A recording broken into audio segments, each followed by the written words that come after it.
हमारे चैनल से जुड़ने के लिए YouTube पर लिम्रा एजेंसी सब्सक्राइब करें। हुसैन के नाम में 4 हर्फ हैं, हा, सीन, या, नून, और चारों हर्फ अलग अलग पैगाम दे रहे हैं। हा ने कहा हक वाला हुसैन, सीन ने कहा सजदे में सर कटाने वाला हुसैन, या ने कहा यादे खुदा में मस्त रहने वाला हुसैन, और नून ने कहा नाना की उम्मत को बचाने वाला हुसैन। हम जिए कैसे उस इंसान के जीने की तरह, खून भी अपना नहीं जिसके पसीने की तरह। जब से देखा है किताबों में हुसैन और मिन्नी, तो करबला भी मुझे लगता है मदीने की तरह। तो वो हुसैन है। हुसैन को आज तक हम क्यों नहीं भूले? इसलिए कि हुसैन ने जामे शहादत अपने बचाव के लिए नहीं, नाना की शरीयत की हिफाजत की खातिर किया है। जब तक नाना की शरीयत रहेगी हुसैन को याद किया जाता रहेगा। जब तक कुरान की तिलावत होती रहेगी मेरे हुसैन को याद किया जाता रहेगा। कौन हुसैन? वो हुसैन जिन्हें रसूल खुदा की तस्वीर कहा जाता है, वो हुसैन जिन्हें सिद्दीक की सदाकत का पैकर कहा जाता है, वो हुसैन जिन्हें फारूक आज़म अशिद्दाउ अलल कुफ़ार की शमशीर बरहिना कहा जाता है, वो हुसैन जिन्हें रहमो करम ने जुर्नुरैन जामिउल कुरान का मजहरे अतम कहा जाता है, वो हुसैन जिन्हें शुजाअत और बहादुरी में मौला अली शेर खुदा का नूर नजर कहा जाता है। हाँ हाँ वही हुसैन जो फातिमा का नूर नजर है। हाँ हाँ वही हुसैन जो इस्लामी लश्कर का सिपह सालार है। हाँ हाँ वही हुसैन जो कुरान की अजमत को मैदान करबला में बयान करने वाले उस मर्द मुजाहिद का नाम है। नाना की शरीयत को बचाने वाले मर्द मुजाहिद का नाम हुसैन है। हाँ हाँ कौन हुसैन? आओ जरा तारीख उठा करके तो जरा देखिए हुसैन कहते किसको है, हुसैन कौन है, हुसैन की कैसे परवरिश की जा रही है। हुसैन की शहादत का ऐलान तो बचपन ही में हो गया था। आज अगर किसी को पता चल जाए कि कोई 1 महीने के बाद में कत्ल कर दिया जाएगा, तो वो इंसान पूरे घर वाले उसके दुआएं करने लगते हैं कि हमारे बच्चे से ये मुसीबत दूर हो जाए, हमारे बच्चे से ये परेशानी दूर हो जाए। लेकिन आका हुसैन की शान देखिए, इधर पैदा हुए, इधर जिब्राइल अलैहिस्सलाम ने आकर के कहा आका जिस नवासे से आप प्यार फरमा रहे हो, इसे आपके कलमा पढ़ने वाले मैदान करबला में 3 दिन का भूखा प्यासा शहीद कर देंगे। मेरे आका इमाम हुसैन की शहादत का ऐलान बचपन ही में हो गया था, लेकिन कभी नबी ने ये दुआ नहीं की मौला मेरे नवासे से इस आजमाइश को दूर कर दे। कभी मौला अली शेर खुदा ने ये दुआ नहीं की मौला मेरे बेटे से इस आजमाइश को दूर कर दे। कभी फातिमा तो ज़हरा ने दुआ नहीं की मौला मेरे बेटे से इस आजमाइश को दूर कर दे। कभी इमाम हसन ने दुआ नहीं की मौला हमारे भाई से इस आजमाइश को दूर कर दे। दुआ करते हैं तो दुआ करते हैं अल्लाहुम्मा आतिल हुसैन सब्र व अजरा, अल्लाह हुसैन को सब्र अता फरमा, हुसैन को अजर अता फरमा। कौन हुसैन है? हुसैन जवानी की दहलीज पे पहुंचते हैं, उससे पहले जरा एक वाकया आप सुनिएगा। यही मेरे आका इमाम हुसैन है। एक जानू पर आका के शहजादे हजरत इब्राहिम बैठे हैं और दूसरे जानू पर आका इमाम हुसैन बैठे हैं। आ गए बुलबुल सिदरा, आकर के जिब्राइल अलैहिस्सलाम ने कहा आका अल्लाह आपको सलाम फरमाता है। अल्लाह इरशाद फरमाता है इन 2 में से एक अमानत को अल्लाह वापस लेना चाहता है। अल्लाह मेरे आका इख्तियार आपको दिया गया है, इख्तियार आपको दिया गया है। चाहो तो नवासा रोक लो, चाहो तो अपना बेटा रोक लो। नबी ने अपने नवासे के सर पे अपना दस्ते करम रख दिया। जिब्राइल अलैहिस्सलाम समझ गए कि नवासे को छोड़ना है, बेटे को लेना है। चंद दिन के बाद हजरत इब्राहिम की तलबियत अलील हो जाती है और उनका विसाल हो जाता है। यही मेरे आका इमाम हुसैन है। जब मदीने की गलियों में चलते अबू बकर सिद्दीक ने कहा हुसैन नबी ने अपना बेटा देकर तुझे बचाया है। उमर फारूक आजम ने कहा हुसैन नबी ने अपना लाडला देकर तुझे बचाया है। उस्मान गनी ने कहा हुसैन नबी ने अपना शहजादा देकर तुझे बचाया है। मौला अली ने कहा हुसैन नबी ने अपना बेटा देकर तुझे बचाया है। इमाम हसन ने कहा भाई हुसैन हमारे नाना ने हमारा मामू देकर तुझे बचाया है। हजरत फातिमा ने कहा बेटा हुसैन मेरे बाबा ने मेरा भाई देकर तुझे बचाया है। यही मेरे आका इमाम हुसैन हुसैन है। जब सन हिजरी 60 आती है और जब यजीद तख्त पे बैठता है और उससे सबसे ज्यादा जो खतरा था वो हजरत इमाम हुसैन की तरफ से था, हजरत अब्दुल्ला इब्ने उमर की तरफ से था, हजरत अब्दुल्ला इब्ने जुबैर की तरफ से था, हजरत अब्दुर्रहमान इब्ने अबू बकर की तरफ से था। वो जानता था सब मेरी बैत कर लेंगे अगर ये चार मेरी बैत कर लेंगे, इसलिए उसने सबसे पहले जो खिलाफतनामा जारी कराया वो इन्हीं चार की तरफ कराया। जब मेरे आका इमाम हुसैन के पास में वो पहुंचा और रात में कासिद ने बुलाया गवर्नर हाउस के अंदर, आका इमाम हुसैन रात में गए, साथी आपके साथ में है, उनको दरवाजे पे रोक दिया, फरमाया मैं अंदर जाता हूँ, अगर आवाजें बुलंद देखो तो तुम अंदर आ जाना। जैसे ही मेरे आका इमाम हुसैन गवर्नर हाउस में पहुंचे, वहां उस वक्त मदीने के गवर्नर का नाम वलीद था और वो अहले बैत से मोहब्बत करता था, और बसरा के गवर्नर का नाम नोमान इब्ने, कूफा के गवर्नर का नाम नोमान इब्ने बशीर था, और नोमान इब्ने बशीर भी अहले बैत से मोहब्बत करते थे। अब देखो आका इमाम हुसैन जैसे ही गवर्नर हाउस के अंदर पहुंचे, वलीद ने वो खत आपके सामने रख दिया। जैसे ही मेरे आका इमाम हुसैन ने वो खत पढ़ा, उसमें यजीद की बैत का मुतालबा किया गया था। आका इमाम हुसैन फरमाते हैं बैत का तरीका जो ऊपर से आया है उसी तरीके से बैत होनी चाहिए। जैसे अबू बकर सिद्दीक खलीफा बने हैं, जैसे उमर फारूक आजम खलीफा बने हैं, जैसे उस्मान गनी खलीफा बने हैं, जैसे मेरे बाबा खलीफा बने हैं, उसी तरीके से मामला होना चाहिए। पब्लिक के सामने, अवाम के सामने, लोगों के सामने, मजलिस के सामने बात रखी जाए, जिसको लोग पसंद करें उसे खलीफा बना देना चाहिए, ना कि कोई ऐसे ही छुप करके खलीफा बन जाए। जब मेरे आका इमाम हुसैन ने ये कहा और कहा कि दिन में मैं सोच करके बताऊंगा, जब चलने लगे तो बराबर में मरवान बैठा हुआ था। ये वही मरवान है जब पैदा हुआ तो आका की बारगाह में लाया गया कि इसके लिए दुआ कर दो, तो नबी ने फरमाया बज़गुल इब्नुल बज़ग, ये तो गिरगिट का बेटा गिरगिट है, ये वही मरवान है, हर मामले में इसी का हाथ है। इसने कहा जाने क्यों दे रहे हो हुसैन को, इन्हें रोको और अभी इनसे बैत लो, अगर ये चले गए तो बैत लेना दुश्वार हो जाएगी। मेरे आका इमाम हुसैन के लिए ये कहता है अभी बैत लो, अगर ये बैत नहीं करते हैं तो अभी इनको कत्ल कर दिया जाए। मेरे हुसैन ने तलवार निकाल के फरमाया तू मेरे कत्ल की बात करता है, तुझे मेरी बहादुरी का अंदाजा नहीं है, तुझे मेरी शुजाअत का अंदाजा नहीं है। इब्ने वहीं पर बैठ गया खामोशी के साथ में। अब बताओ मैं आपको आगे तारीख करबला करीब से दिखाना चाहता हूँ। ऐ मेरे प्यारे मुसलमानों, वहीं पर मरवान खामोशी से बैठ गया।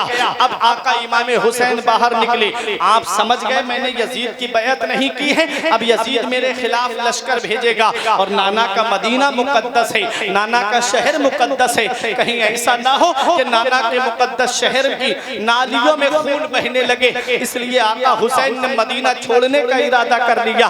छोटा सा काफिला आका इमाम हुसैन का जमा होता है, फरमाया बेटा अली अकबर तुम भी आ जाओ, बेटा कासिम तुम भी आ जाओ, भाई अब्बास तुम भी आ जाओ। हजरत इमाम हुसैन का छोटा सा काफिला है, नाना मुस्तफा के रोजे पे जाते हैं, और नाना मुस्तफा के रोजे पे जाकर के आका इमाम हुसैन कहते नाना आपका वही बेटा हुसैन आया है जिसे आप सीने से लगाया करते थे, आपका वही बेटा हुसैन आया है जिसे आप कलेजे से लगाया करते थे, आपका वही बेटा हुसैन आया है जिसके बारे में आपने फरमाया हुसैन मिन्नी व अना मिनल हुसैन, हुसैन मुझसे है और मैं हुसैन से हूँ। आपका वही बेटा हुसैन आया है मेरे नाना, जिसे आप अपने कांधे पे बिठाया करते थे, जिसे आप अपनी पुश्त पे सवार किया करते थे। मेरे आका इमाम हुसैन अपने नाना मुस्तफा की तुरबत पे बैठ के कहते हैं नाना अपने नवासे का आखिरी सलाम कबूल कर लो, मैं इस्लाम की कश्ती किनारे लगाने जा रहा हूँ। मेरे आका इमाम हुसैन नाना मुस्तफा के रोजे पे आंसू बहाते हैं और उसके बाद अपनी माँ फातिमा की तुरबत पे जन्नतुल बकी में आते हैं। अम्मी आपका वही बेटा हुसैन आया है जिसे बुखार आता था तो तुम मन्नतों के रोजे रखती थी, अब तुम्हारा बेटा तुम्हारे रोजे से बहुत दूर जा रहा है, अपने बेटे का आखिरी सलाम कबूल करो। मेरा आका हुसैन हुसैन अपने भाई इमाम हसन के मजार पे आया। ये मेरे भाई हसन, आपका वही भाई हुसैन आया है जिसका हाथ पकड़ के तुम मदीने की गलियों में चलते रहे। अब अपने भाई का आखिरी सलाम कबूल करो। मेरा हुसैन छोटा सा काफिला लेकर के जब मदीने शरीफ से बाहर निकलता है, तारीख उठा करके आप देखिएगा, आका हुसैन की आंखों में आंसू निकल रहे थे। आका हुसैन की आंखों में आंसू थे। आज अगर दुनिया का हम जायजा लेते हैं, लोग हज करने जा रहे हैं, उम्रा करने जा रहे हैं। हमारे इसराइल अख्तर मसूदी साहिब किबला भी नबी का रोजा देख करके आए हैं। हम तो यही दुआ करते हैं, दिखा दे या इलाही वो मदीना कैसी बस्ती है जहाँ पर रात दिन मौला तेरी रहमत बरसती है। वो मदीना जो कौनैन का ताज है, जिसका दीदार मोमिन की मेराज है। जिंदगी में खुदा हर मुसलमान को वो मदीना दिखा दे तो क्या बात है। अल्लाह अकबर। वो मदीना, हाँ वही मदीना, अरमानों का मदीना, वही मुरादें पूरी होने का मदीना, वही मदीना, मदीने वाले मुस्तफा की तुरबत जहाँ पर है, हजरत फातिमा की तुरबत जहाँ पर है, इमाम हसन की तुरबत जहाँ पर है। अल्लाह अकबर। वो अरमानों का मदीना। आज हाजी जब हज करने के लिए जाता है या उम्रा करने वाला जब उम्रा करने के लिए जाता है, तो इस वक्त जो वहाँ की हुकूमत है वो 8 दिन से ज्यादा मदीने में रहने नहीं देती, 8 दिन से ज्यादा मदीने में ठहरने नहीं देती। इससे पहले जो पहले किस्त में चले जाते हैं उन्हें मदीना शरीफ भेज दिया जाता है। फिर हज के जब अय्याम आने वाले होते हैं तब मक्के में उनको भेज दिया जाता है, और जो बाद में जाते हैं उनको पहले मक्का भेज दिया जाता है, फिर मदीना भेज करके मक्के में जो हज होता है वो अय्याम में आपको बता दूं 8 दिन से ज्यादा मदीने में हुकूमत रुकने नहीं देती।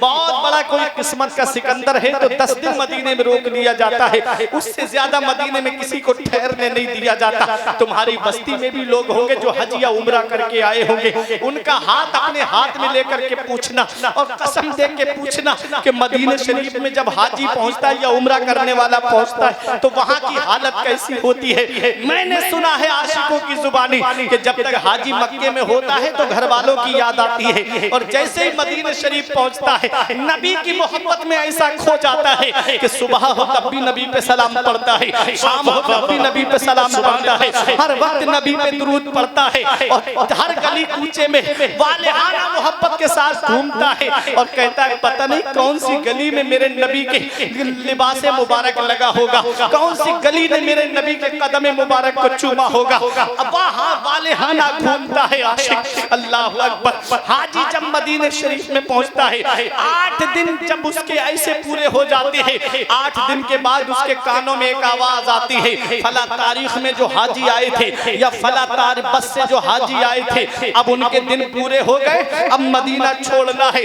अब मदीना छोड़ करके मक्के के लिए निकलना है। अल्लाह अकबर। जब अलविदाई सलाम करने नबी के रोजे पे जाता है, जब सुनहरी जालियां निगाहों के सामने होती है, तब नबी के रोजे पे पहुंच के आंखों में आंसू होते हैं हाजी के, और रो के कहता है मौला इस दयार में आने के लिए पूरी जिंदगी दुआ करता रहा कि दिखा दे या इलाही वो मदीना कैसी बस्ती है जहाँ पर रात दिन मौला तेरी रहमत बरसती है। इस दयार में आने के लिए पूरी जिंदगी यूं कहता रहा, दागे फुरकते तैबा कल्बे मुज़महिर जाता, काश गुंबदे खजरा देखने को मिल जाता, मेरे दिल से धुल जाता, दागे फुरकते तैबा, तैबा में फना होकर तैबा ही में मिल जाता। अल्लाह अकबर। आज मैं इस दयार में आ गया, मेरी हसरत दिल मौला मेरी मुकम्मल पूरी ना हो सकी, कुछ दिन और मदीने में रुकने को मिल जाता, लेकिन हुकूमत की तरफ से इजाजत रही है मेरे मौला। मैं एक दुआ करता हूँ तेरे महबूब के वसीले से, अगर तू मुझे जिंदगी दे मौला, अगर तू मुझे दौलत दे मौला, अगर तू मुझे पैसा दे मौला, तो एक बार अपने महबूब का रोजा और दिखा देना। ये वही रोजा है जहाँ 70,000 फरिश्ते सुबह को हाजिर होते हैं, 70,000 फरिश्ते शाम को हाजिर होते हैं। जो एक बार आ गया कयामत तक उन फरिश्तों का नंबर नहीं आएगा। इसी को इमाम इश्क मोहब्बत ने कहा था, मासूमों को है उम्र में बस एक बार बार, आसी पड़े रहे तो सिला उम्र भर की है। तैबा में मर के ठंडे चले जाओ आंखें बंद, सीधी सड़क ये शहर शफाअत नगर की है। और तैबा का नाम तक न लिया, काबा ही कहा। पूछा था हमसे जिसने के नहजत किधर की है, उनके तुफैल हज भी खुदा ने करा दिए। असले मुराद हाजिरी इस पाक दर की है। अल्लाह अकबर। मैं मेरे मौला आज मैं इस दयार में आ तो गया हूँ, अब मैं यहाँ से जा रहा हूँ, मेरी हसरत दिल पूरी ना हो सकी मेरे मौला, एक बार अपने महबूब के रोजे पे और पहुँचा देना। अलविदाई सलाम करता है हाजी, आंसुओं से आंखों से आंसुओं का सैलाब जारी है, आंखों से आंसू बरस रहे हैं हाजी के, आंखों से आंसुओं के सैलाब को आस्तीन में जज्ब करता है हाजी और रोते हुए अपना सामान सफर तैयार करता है हाजी। और जब अपनी गाड़ी में बैठता है, सवारी में या बस में बैठता है, पूछ लो इनसे, इसराइल अख्तर भाई से पूछो जो उम्रा या हज करके आए हैं उनसे पूछो, जब तक मस्जिद नबवी के मीनार नजर आते हैं मुड़ मुड़ के देखता है हाजी नबी के रोजे की तरफ, जब तक गुंबद खजरा नजर आता है मुड़ मुड़ के देखता है गुंबद खजरा की तरफ। बिधोना की सरजमीन पे रहने वालों, ये 8 दिन मदीने में रहने वाला हाजी है, इसका घर मदीने में नहीं, इसकी प्रॉपर्टी मदीने में नहीं, इसका सरमाया मदीने में नहीं, सिर्फ नबी के रोजे का दीदार करने गया, नबी को देखा नहीं इसने। तब मोहब्बत का ये आलम है कि नबी का रोजा छूट रहा है, आंखों से आंसू निकल रहे हैं, नबी का शहर छूट रहा है, आंखों से आंसू निकल रहे हैं, रियाजुल जन्नह छूट रही है, आंखों से आंसू निकल रहे हैं, सुनहरी जालियां छूट रही है, आंखों से आंसू बह रहे हैं। ये 8 दिन मदीने में रहने वाले हाजी की हालत है, जब नबी का रोजा छूट रहा है, आंखों से आंसुओं का सैलाब रोके नहीं रुकता। अर्श पे नूरे मुस्तफा देखा, आईना पेशे आईना देखा, जब हुई रुखसती मदीने से हमने मुड़ मुड़ के रास्ता देखा, मुड़ मुड़ के हाजी देखता है नबी के रोजे की तरफ, मुड़ मुड़ के देखता है गुंबद खतरा की तरफ। बिधोना की सरजमीन पे रहने वालों, 8 दिन मदीने में रहने वाले हाजी की मोहब्बत का ये आलम है कि जब मदीना छूटता है तो आंखों से आंसू रोके नहीं रुकते हैं। तो वो हुसैन जिसने बचपन मदीने में गुजारा, वो हुसैन जिसने जवानी मदीने में गुजारी, जिसका मकान मदीने में है, जो नाना की उंगली अंगुष्ठ मुबारक पकड़ के मदीने की गलियों में चलता रहा, जिसका बचपन मदीने की गलियों में गुजरा, जिसकी जवानी मदीने की गलियों में गुजरी, जो फजर भी मस्जिद नबवी में पढ़ता रहा, जो जोहर भी मस्जिद नबवी में पढ़ता रहा, जो असर मगरिब और ईशा भी मस्जिद नबवी में पढ़ता रहा।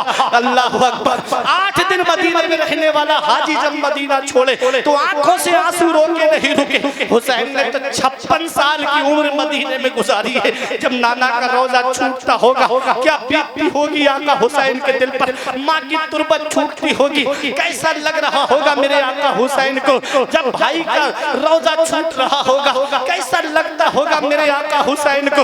हुसैन मदीना छोड़कर जा रहे हैं, जैसे ही हुसैन मदीने से बाहर निकले मुड़ मुड़ के देख रहे थे गुंबद खजरा की तरफ, मुड़ मुड़ के नाना के रोजे की तरफ देख रहे थे। अल्लाह अकबर। बहन ज़ैनब ने पूछा मेरे भाई आप रो क्यों रहे हैं? तब मेरे हुसैन ने कहा बहन ज़ैनब, जिसे दुनिया में कहीं चैन नहीं मिलता, जिसे दुनिया में कहीं सुकून नहीं मिलता, जिसे दुनिया में कहीं राहत नहीं मिलती, जिसे दुनिया में कहीं आराम नहीं मिलता, जिसे दुनिया में कहीं चैन नहीं मिलता, उसे चैन हमारे नाना के मदीने में मिलता है, उसे सुकून हमारे नाना के मदीने में मिलता है, उसे राहत हमारे नाना के मदीने में मिलती है, उसे आराम हमारे नाना के मदीने में मिलता है। आज वही मदीना हुसैन से छूट रहा है, वो मदीना हुसैन से छूट रहा है। तजल्लियों की अजब है फिजा मदीने में, निगाहे शौक की है इंतहा मदीने में, गमे हयात ना खौफे कज़ा मदीने में, बराहे रास्त है राहे खुदा मदीने में। वो मदीना हुसैन से छूट रहा है, वो मदीना जो कौनैन का ताज है, जिसका दीदार मोमिन की मेराज है। जिंदगी में खुदा हर मुसलमान को वो मदीना दिखा दे तो क्या बात है। वो मदीना हुसैन से छूट रहा है, जिसके बारे में अल्लामा हसन ने कहा न हो आराम जिस बीमार को सारे जमाने से, उठा ले जाए थोड़ी खाक उनके आस्ताने से। वो मदीना हुसैन से छूट रहा है, जिसके बारे में मेरे पीर मुर्शिद ताजुश्शरिया कहते हैं मदीना ऐसा गुलशन है जो हर गुलशन की जीनत है। बहारे बागे जन्नत भी मदीना की बदौलत है। मदीना छोड़कर जन्नत में कोई जा नहीं सकता, मदीने से मोहब्बत है तो जन्नत की जमानत है। वो मदीना हुसैन से छूट रहा है, हाँ हाँ वही अरमानों का मदीना, वो मदीना हुसैन से छूट रहा है, जिसके बारे में मुफ्ती आदम कहते हैं पयाम लेके जो आई सबा मदीने से, मरीज इश्क की लाई दवा मदीने से, तमाम शाहो गदा पल रहे हैं उस दर से, मिली जहान को रोजी सदा मदीने से। और मदीना जाने जिनानो जहान है यारो, चलो हमेशा की ले लो बका मदीने से। नारे तकबीर, नारे रिसालत, मदीना शरीफ, जिक्र शुहदाए करबला, फैजान इमाम हुसैन, सरजमीन बिधूना, अल्लामा मुफ्ती फुरकान रजा साहब किबला मंजरी बरेली शरीफ,